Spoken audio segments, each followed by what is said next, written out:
what I want to do this morning or this afternoon is really kind of open it up with a few points that have been made about some of the proposed changes. Kind of talk very briefly about obviously the strength of the NEMT industry, and that's really brief, and then just open it up for discussion. And then finally, just kind of wrap up with 4 or 5 key action steps that, I feel that, if I were in your shoes or if I were consulting with you, action steps that I would want to take at this moment. So, any questions? I'm not, you guys are great. You got your mics on mute, which is cool. Um, and if you, I mean, this group is fairly small, so I mean, we can definitely enjoy the open discussion as we move forward. Any questions so far? Everybody okay? Good, thank you. All right, awesome. So far, so good. All right, so this is my background. Most of you already know me. I'm the founder of BYA Every Day, where we want to help you build your assets, and we have fun doing it. And so, we work hard and we'll bust your ass at the same time. And that's how the name really came about.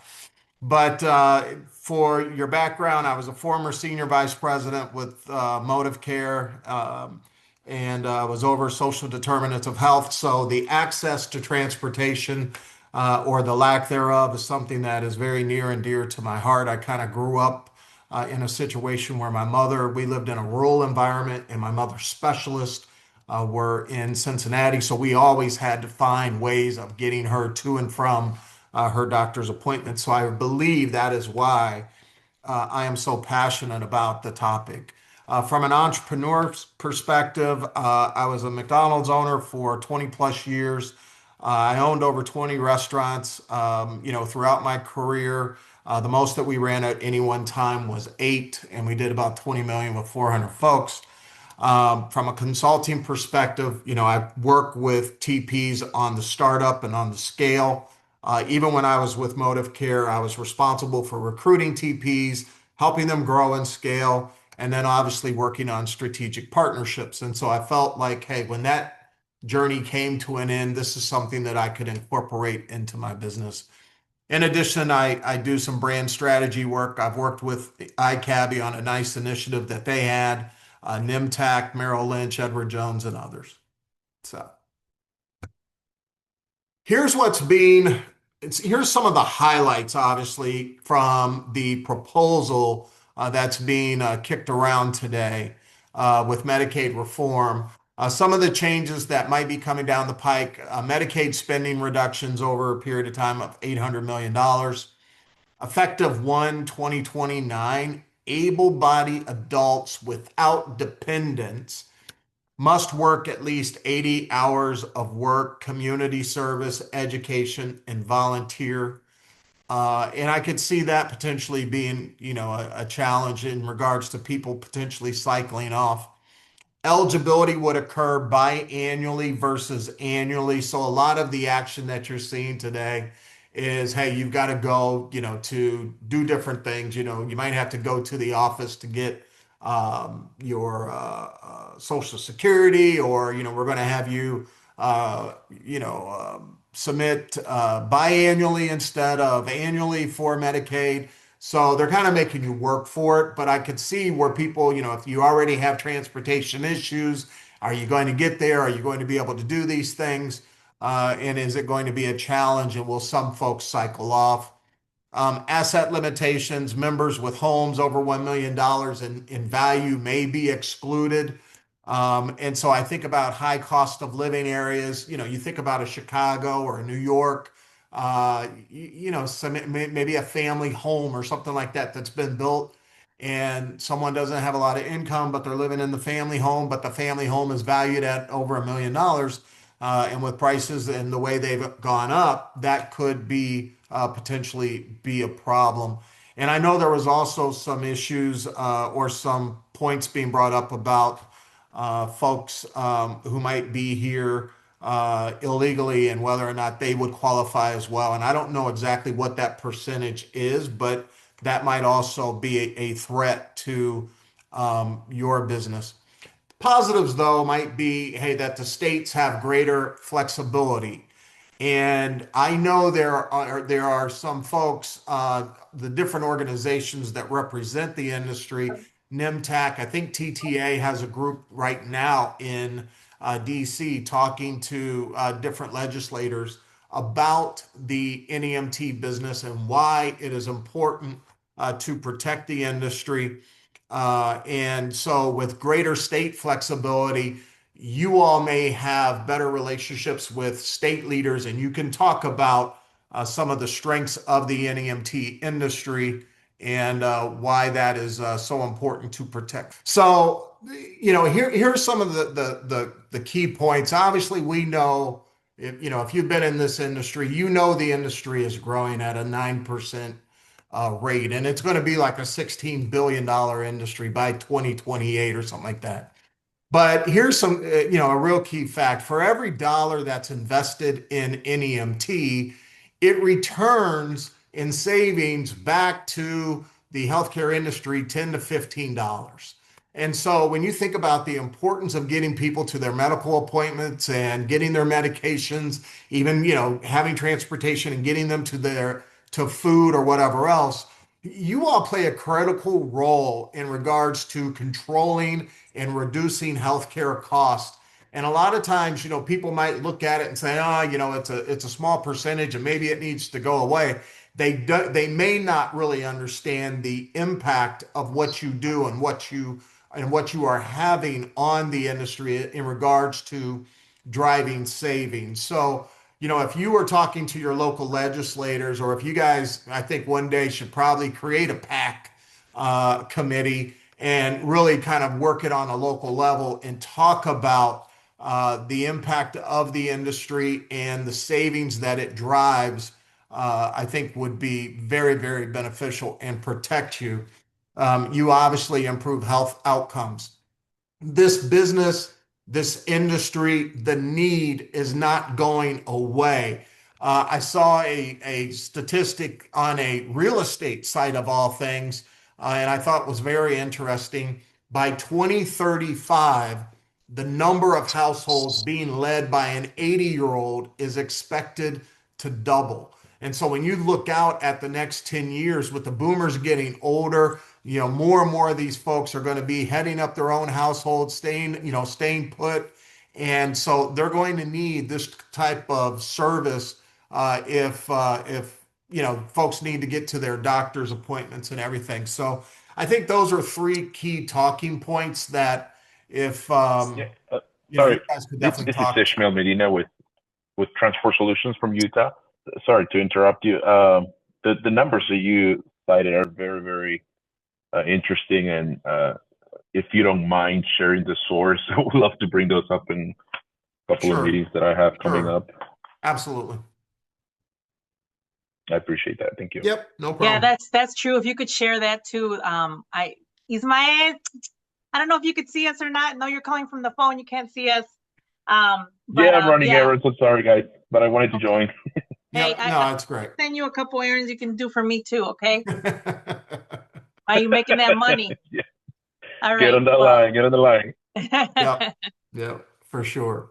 So I wanted to stop here and just kind of, open it up and kind of open it up for you all in your conversations and just what do you think about the changes? What are you doing, in a local, from your local situations, uh, proactively to potentially prepare for what may or may not be coming down the pipe. Brisa, should I start with you? You look thoughtful. Of course, Yeah. you're Well, you're the you're the one who's on my screen the most yeah. problem. So Yeah. So, first and foremost, I always pray that that doesn't happen. So that's something that definitely is a strong foundation in what we do here at Seabreeze in Rockford, Illinois. But I have also been factoring in and getting maybe other contracts privately, trying to see how other ways I can outsource where, it's a guaranteed flow into my business. Like speaking directly to the hospitals, speaking directly to community officials. We just, had this big contract that we set up with the VA. So I'm just trying different avenues to generate income, with I called the student transport individuals again, and I said, listen, if you ever come my way again, call me, and actually I got an email yesterday and said, we're going to come out from Colorado and we're going to sit down and talk to you to see what we can do, see if we can help or get this ball rolling again, maybe locally in your area. So I've been solution focused, trying to see where there's other avenues. I've been open, in some of our licensing. I can transport prisoners, I can transport students, so transportation doesn't just stop with medical. There's transportation for Right. other avenues as well, right? So that's kind of where I'm at right now. I'm just trying to be solution focused, and what other ways can we transport and continue to generate income? No, I think that's great. Phil, if I might, have you seen anything that actually in this Medicaid bill that has TTA in arms and that will directly impact NEMT? The things you mentioned is already in place for the SNAP program. I don't think it's going to have any impact on NEMT side unless there's something more specifically pointed in that bill, which, like I said, I haven't read any part that, as far as funding NEMT programs, as far as supporting, the states or how they do things, requirements, my big concern is NEMT business is becoming too expensive, to just depend on Medicaid or it's not, like I said, it's not affordable. When you kick in all the caveats to it, with the payback, with the audits, with all the extra admin work. Like I said, if you're depending on brokers, you're basically cutting your throat. If there's anything being impacted there that is coming down the pike, requirements are what they are.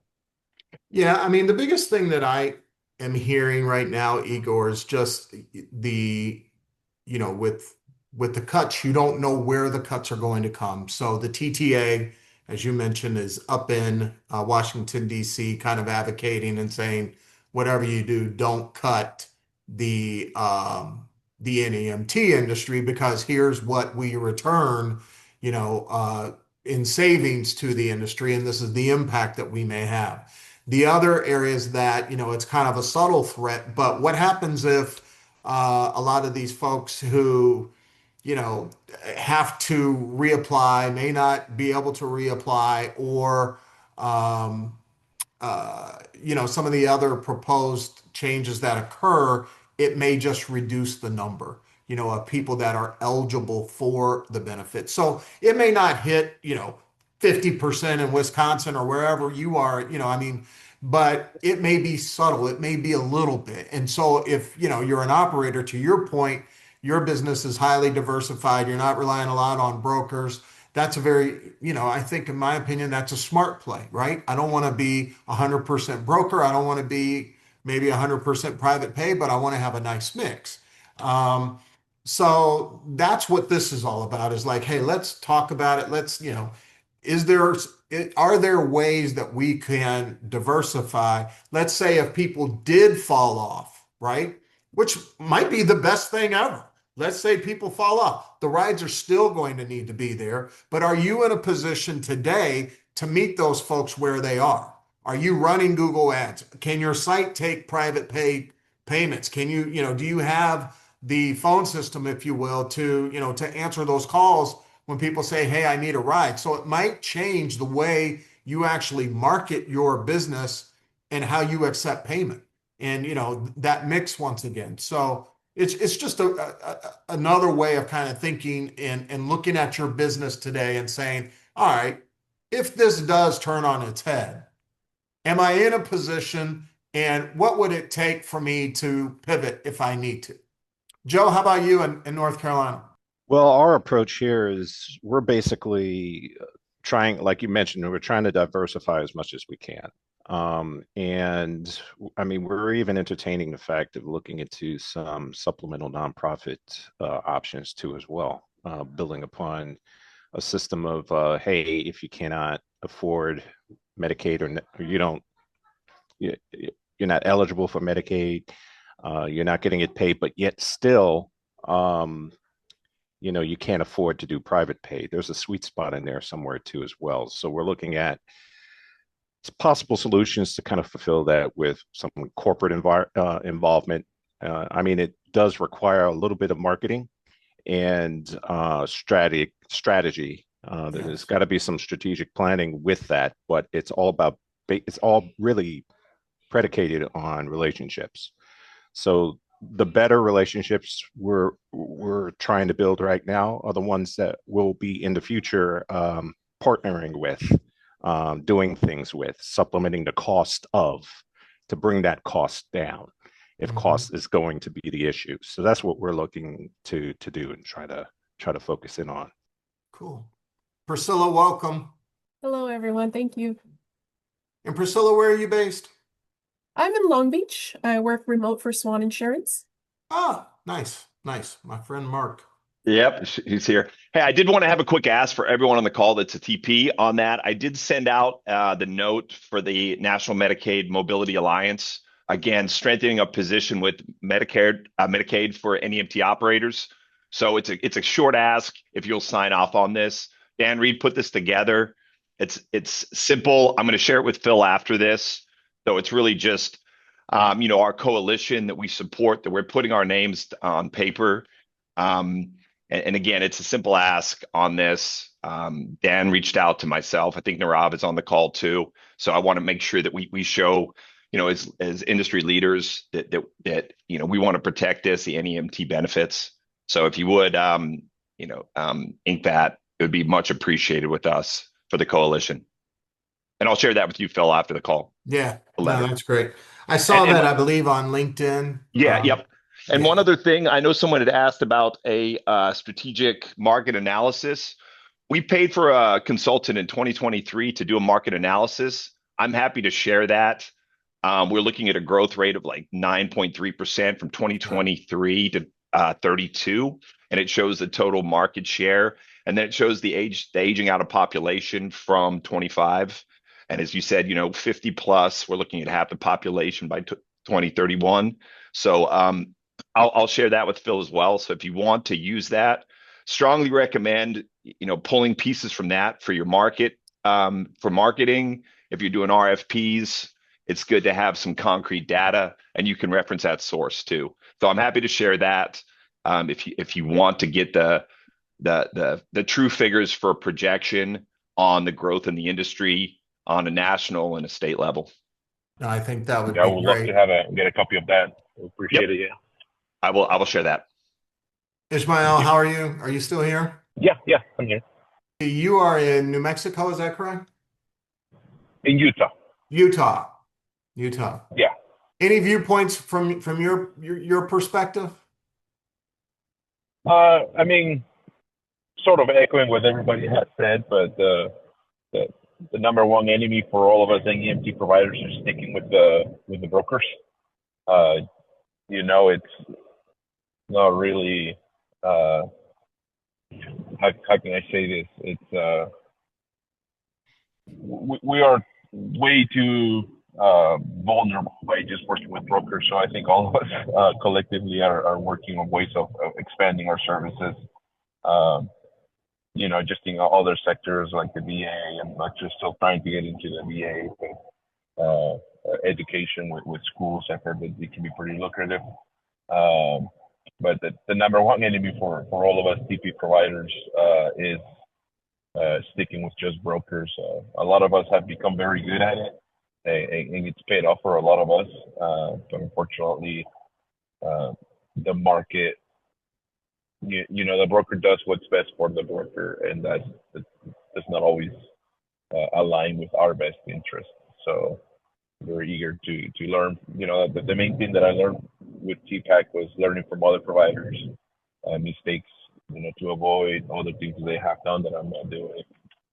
So very eager to hear what you guys have to say. All the information you guys have given is very important, and looking forward to the copies of what you guys have been saying, because that'll work out great for our fees and other contracts we may be interested in partaking. It's awesome. Howard? Hey, good morning. Everybody's got to really remember that you can't go into this blind. You got to say, what's my plan B? What am I looking to do going forward? If something does happen, you got to plan for now. Don't wait for it to happen and go from there. You need to have plan B. Transportation brokers are some of the largest provider of work for the non-emergency industry. With that said, it's not the only level of work. There are 6 prongs that I usually go through, transportation brokers, workers' comp brokers, local business, which means local healthcare facilities and rehab centers in your area, private pay, governmental contracts, and insurance companies direct is some of the baseline. There are other stuff too, but you need to master all that stuff first. So you want to always hedge your bet. So in this case where there are potential cuts out there, again, we don't know if they're going to be true cuts or not, but always want to have plan B. And I was always taught, when you get lemons, make champagne. So now is the time to pivot and come up with something else. Sometimes some people get comfortable in doing what they do and don't want to change.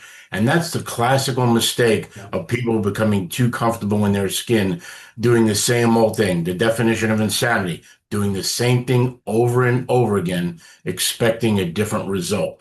Well, if you keep doing the same thing and they make a change and you don't pivot, you're going to be left with debt, bills, and entering what we call the NEMT graveyard. So you need to make sure you push forward and come up with your plan B.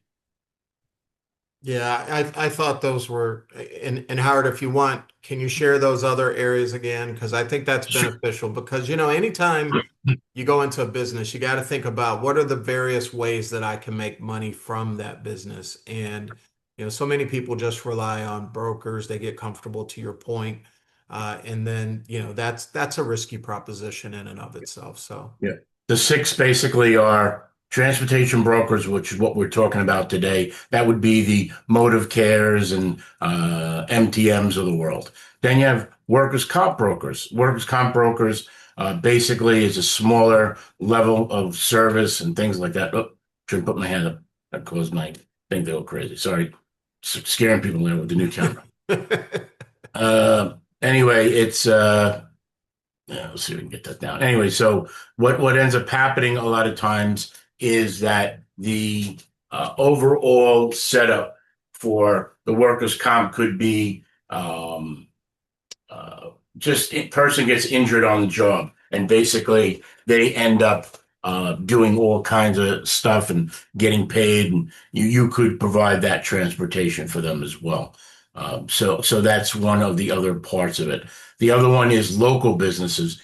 Any local business, nursing homes, facilities, rehab centers, drug rehab centers, hospitals discharges, groups like that. Then you have local business. Phil brought up a good point before, coming off your website. Somebody's looking for specific types of transports. They're going to maybe look on the website or do I hate to say a Google search, but that's what's called today. They'll do an internet search and look around to see, how that is going to play out and things like that. The bottom line for that next part is doing governmental contracting. I heard somebody say on here they're doing VA work. That's good pay. There's all kinds of other contracts that are locally out there. And then, of course, insurance companies. Some small insurance companies will pay for people to be transported directly, and you have to contract directly with them. So those are really the 6 areas that you want to concentrate in. Brisa, I know just a little bit of your background in your business, and I know you worked a lot with workforce development agencies. I'm wondering, do you think that might even be an opportunity because they really, are working with small business owners in and around the various states? And do you think that might be an opportunity to partner with agencies like that? That's an amazing opportunity. And as a small business owner, it's amazing also too for to add employees and the benefits and the grants that they have, available. Actually, I have employees that I've hired through the Workforce Connection, and some of them have been with me for 4 or 5 years now. Yeah. And initially, how that impacts the business as a whole. When you onboard a new employee, the cost to onboard an employee can be costly, and they pay a percentage of those trainings, and they pay a percentage of their wages for, it depends, sometimes 6 months, sometimes up to a year. Yeah. And that is very beneficial and very helpful for businesses. And not only that, but the connection that you develop and the names and you know what I mean, by attending some of the meetings and so on. So it's very beneficial. Absolutely, 110%. It might be an opportunity. Just so you all know, kind of in my former role, I worked with workforce development agencies around the country, and I believe there was like 2,000 of them. And under the Workforce Information and Opportunity Act, I think, or something like that, it's called WIOA. And the bottom line is just what Brisa was describing. They reimburse businesses for hiring people from certain areas or whatever else, and then they reimburse for that training up to like $10,000.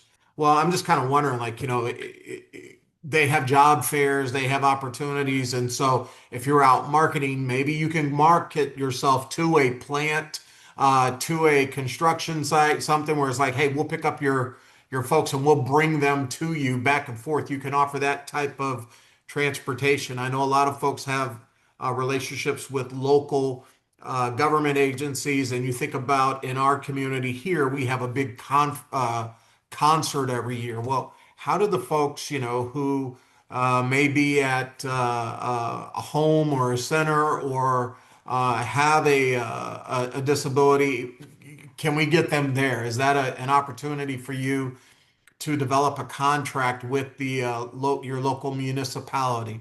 And so, one of the things that I really love about the NEMT business is it's not just necessarily for NEMT. I mean, the transportation business as a whole, it's kind of wide open, and it's, if you have the flexibility and the creativity, you can find a lot of revenue streams to help diversify yourself. And I think ultimately, with what is being proposed, what we are proposing, and what I'm proposing as well is, hey, you know what? Now might be a time and an opportunity to look at how can you go about diversifying. Is Nick on the call? I don't know. Nick was going to be Yeah, here. I'm here.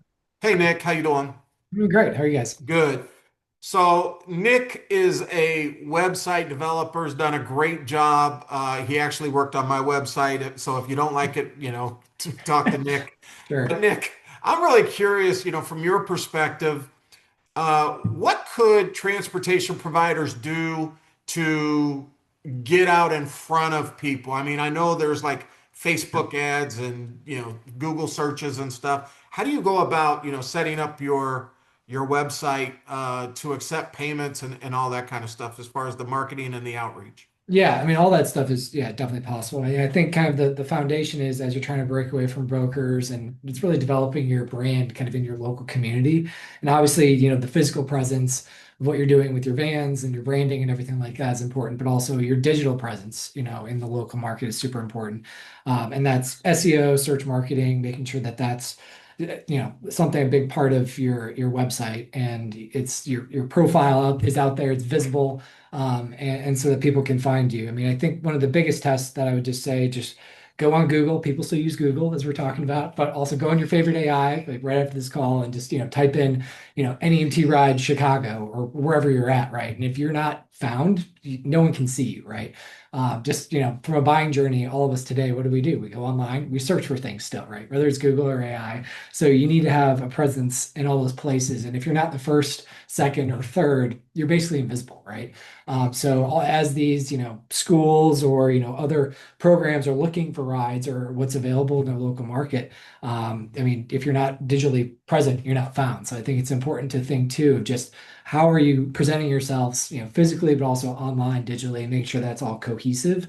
And that's something that is super important in every single local market, because otherwise you're basically invisible. That is so good. Nick, I'm going to ask you to put your email in the chat so that Yeah. if people wanted to grab that and reach Sure. out to you afterwards, they could.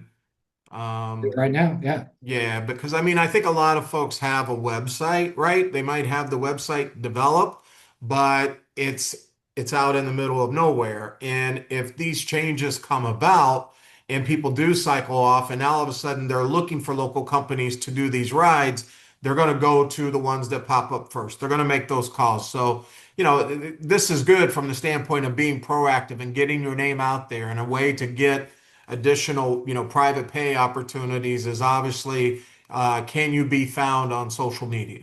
Right. And it's also, the functionality of your site, whether you're using Wix, Squarespace, or WordPress or whatever. I mean, the ability to take payments, whether it's on the site or through your NEMT software or whatever you're using, making sure you have those capabilities so that, hey, if somebody wants to do private pay, you actually can, react and get the money, right? Right. So I think that's another side of it too. But yeah, happy to provide my info here and anybody out. That's awesome. Nirav, are you on the phone? Are you still here on the call? I certainly am. How you doing? Good to see you. Rocking and rolling. Good. I'm interested in, obviously you're in the software space, but, and I'm sure probably most of the folks that are on this particular call are digitized, right? But how important is digitization in regards to driving profitability and maximizing trips and those kinds of things to the bottom line, so that if someone here, like if they're watching this afterwards, how important is it to be digitized and to make sure that they're improving profitability? Well, Phil, on the yes to no scale, yes. Right, right. And on the 1 to 10 scale, 10. I mean, just think of every workflow that your business does. You take calls for trips, you do trips, you get paid for trips. Everything you do requires time and effort. If you're digitized, then you're reducing substantially the amount of time and effort you have to invest in getting those things done. So it's kind of a black and white issue, honestly. Yeah, yeah. I mean, obviously, a lot of brokers are requiring digitization, but I mean, I run across TPs sometimes who, they're not utilizing their platform, for private pay, and it's just like, okay, we've got to, let's try to utilize it as much as possible. And obviously the benefits of, your softwares for multi-loading and those kinds of things, and the trip optimization and, making as few trips as possible with as few vehicles as possible. I mean, as many trips as possible with as few vehicles as possible is obviously going to impact your bottom line. So very, very good. Anything else that anyone has? I mean, I don't want to just sit here and chat for the sake of chatting for an hour just because we said it's an hour. But if you have something else that you would love to add, I welcome it. Otherwise, we can wrap it up a little bit early, and that would be good. So we have Nick basically left a message in the chat. Yeah. That is so good. Let me see if I can find these final things here. I would add, Phil, just basically back to the ride broker. I mean, we all know the old adage used to say, you know, on a long enough timeline, a ride broker will make you broke. Um, I don't have an issue with the ride broker. I just would play as a TP off the any and all ride brokers that are taking market share in your geographic area. So Yeah. we saw it, Howard saw it in Southern Florida when Levy took that motive care contract. So just make sure you're ahead of the game, that you're using those brokers and they're not using you, that you're not fully dependent on one market, because in that shift, it was a major shakeup in Miami from Levy taking that contract. Yeah. So again, you know, we look at new contracts, some of the newer players coming into market. So just keep your thumb on that. And again, I say, you know, get the appointment. I mean, all these brokers will promise you the world. We're going to get X number of trips. We all know that that's not the case. And the majority of the time, unless you're willing to go rural and put vehicles out in the middle of nowhere where there's no other, you know, TPs. But at the end of the day, just, you know, there are some new tech brokers that are, you know, that are taking some smaller markets, some smaller MCOs. So, you know, on that, I'm just, you know, be aggressive, make sure that you're aware.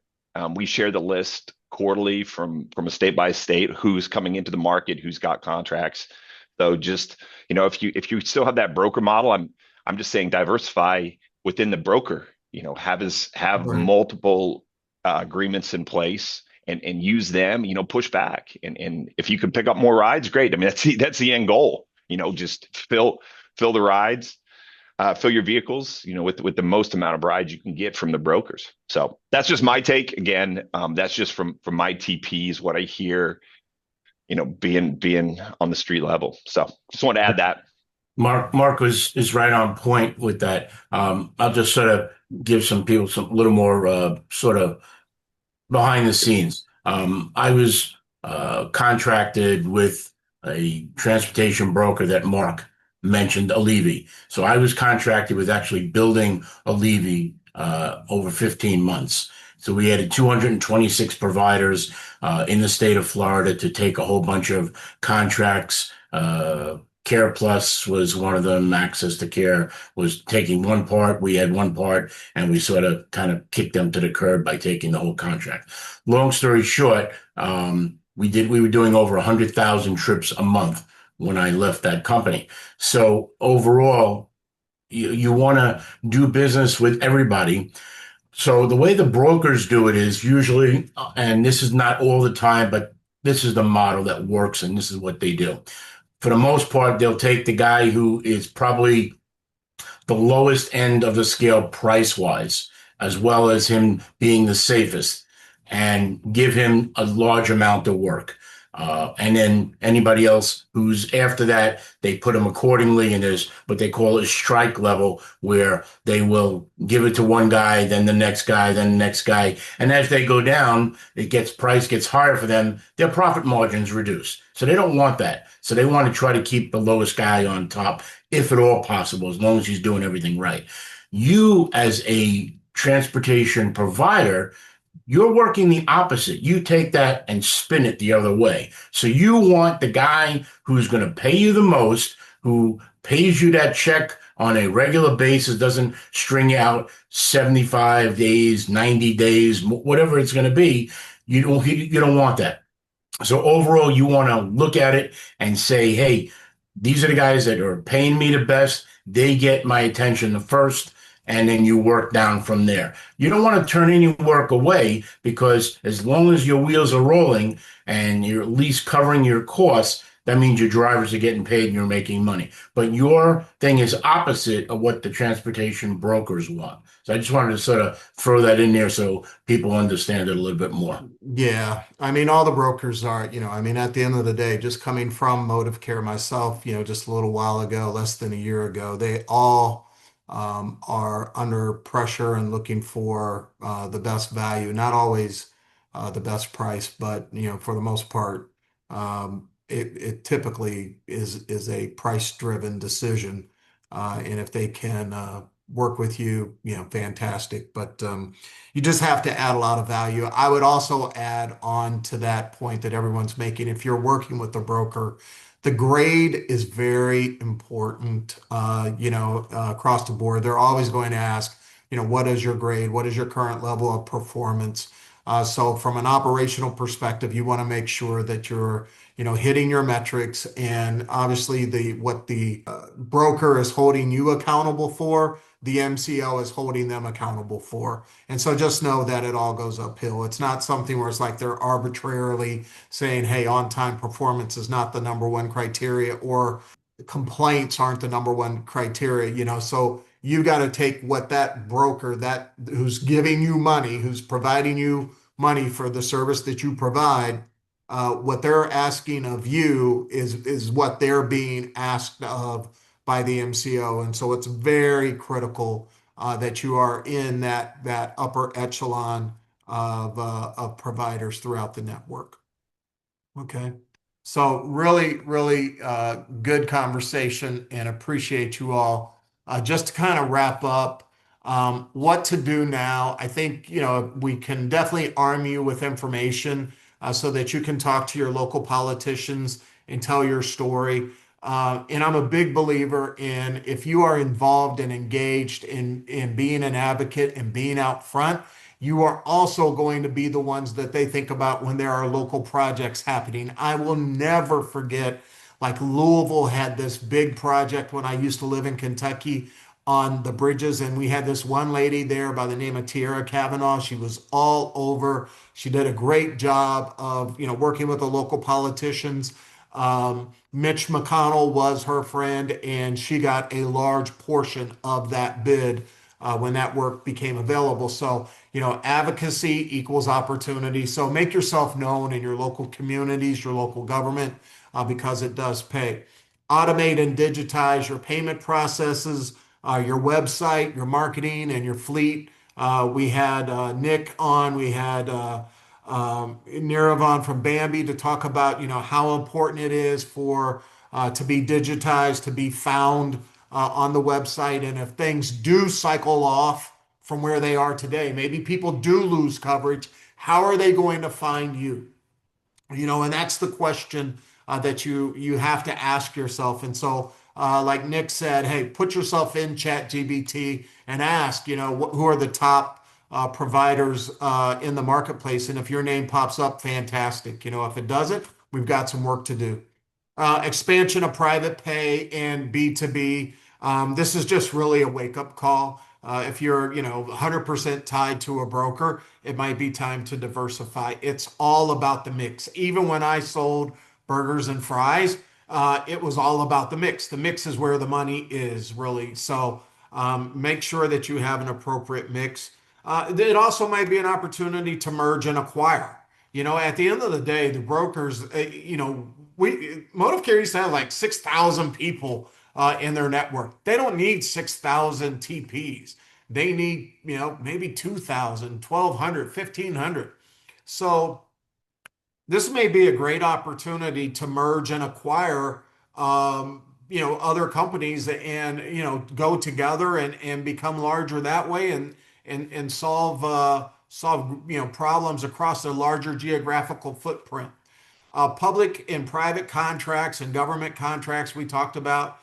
Secure operations through processes and systems.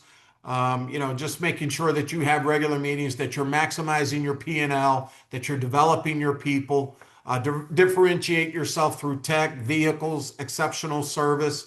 If you've got some people out there with old beat up vehicles or whatever, and you're coming out with new fleets, highlight that in your website, talk about it, and ultimately seek outside help, a consultant if and when possible. Feel free to connect with me. I'm more than happy to do a complimentary call. You can scan that. I could be found on LinkedIn, Instagram, and everywhere else. But I just want to thank you all for participating and making this great. And look forward to maybe hosting some other events like this in the future. But really appreciate everyone's openness to share and be involved and be engaged. And I wish you all great opportunities and success moving forward. So thank you very much, gang. Really appreciate you.